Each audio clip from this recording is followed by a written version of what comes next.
എല്ലാവർക്കും ജെറിക്സ് മീഡിയയിലേക്ക് സ്വാഗതം.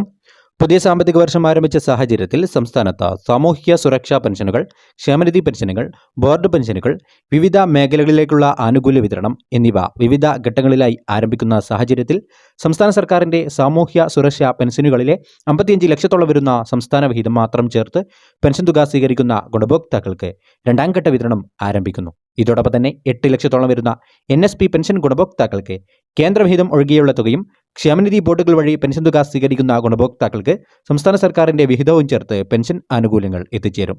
സംസ്ഥാന സർക്കാരിൻ്റെ ബജറ്റ് പ്രഖ്യാപനം അനുസരിച്ച് 3 ഗഡു പെൻഷൻ കുടിശ്ശികയിൽ ആദ്യ ഗഡു വിതരണവും ഏപ്രിൽ മാസം മുതലാണ് ആരംഭിക്കുന്നത്. കേന്ദ്രത്തിൻ്റെ ഭാഗത്തു നിന്നും 12,000 കോടി രൂപയുടെ വായ്പാനുമതിക്ക് പിന്നാലെ 6,000 കോടി രൂപയുടെ വായ്പാനുമതി കൂടി ലഭ്യമായ സാഹചര്യത്തിലാണ് സംസ്ഥാനത്ത് വിവിധ മേഖലകളിലേക്കുള്ള ആനുകൂല്യ വിതരണങ്ങൾക്ക് അനുകൂല സാഹചര്യം ഒരുങ്ങിയത്. വിഷു, ഈസ്റ്റർ പ്രമാണിച്ച് ഗുണഭോക്താക്കൾക്ക് ഏപ്രിൽ മാസം 14-ന് മുന്നോടിയായി പെൻഷൻ കുടിശ്ശികയിൽ 1 ഗഡുവും ഏപ്രിൽ മാസം അവസാനത്തോടുകൂടി ഏപ്രിൽ മാസത്തിലെ തനത് പെൻഷൻ തുകയും വിതരണം ചെയ്യും. വിഷു, ഈസ്റ്റർ പ്രമാണിച്ച് ഗുണഭോക്താക്കൾക്ക് 3,200 രൂപ വീതമാണ് ബാങ്ക് അക്കൗണ്ടുകളിലേക്കും കൈകളിലേക്കും എത്തിച്ചേരുക.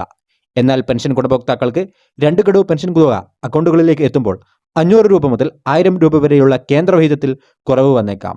നിലവിൽ മാർച്ച് മാസത്തിലെ പെൻഷൻ തുക വിതരണം അവസാന ഘട്ടത്തിലാണ്. പെൻഷൻ തുക ഇതുവരെയും എത്തിച്ചേർന്നിട്ടില്ലാത്ത ഗുണഭോക്താക്കൾക്ക് സഹകരണ സംഘം ഉദ്യോഗസ്ഥർ വഴി ഇന്നു മുതൽ തുക കൈകളിലേക്ക് എത്തിച്ചേരും. ഇതോടൊപ്പം തന്നെ നിർമ്മാണ തൊഴിലാളി പെൻഷനുകൾ സ്വീകരിക്കുന്ന ഗുണഭോക്താക്കൾക്ക് 1 ഗഡു പെൻഷൻ തുക സംസ്ഥാന സർക്കാരിൻ്റെ ഭാഗത്തു നിന്നും വിതരണം ആരംഭിക്കും. മറ്റൊരു പ്രധാന അറിയിപ്പ്, തൊഴിലുറപ്പ് തൊഴിലാളികളുടെ ദിവസവേതനം കേന്ദ്ര സർക്കാർ പുതുക്കിയ നിരക്ക് പ്രകാരം 369 രൂപ വീതം ഇനി മുതൽ ലഭിക്കും. തൊഴിലാളികളുടെ ദിവസക്കൂലിയാണിത്. മഹാത്മാഗാന്ധി ദേശീയ ഗ്രാമീണ തൊഴിലുറപ്പ് പദ്ധതി പ്രകാരമുള്ള പുതുക്കിയ വേതനം ഏപ്രിൽ 1 മുതൽ പ്രാബല്യത്തിൽ വരുമെന്ന് ഗ്രാമവികസന മന്ത്രാലയത്തിന്റെ ഉത്തരവിൽ വ്യക്തമാക്കുന്നു. നിലവിൽ 346 രൂപയാണ് കേരളത്തിലെ തൊഴിലാളികൾക്ക് ലഭിക്കുന്നത്. ദേശീയ തലത്തിൽ 2 മുതൽ 7% വരെയാണ് വർധനവ്.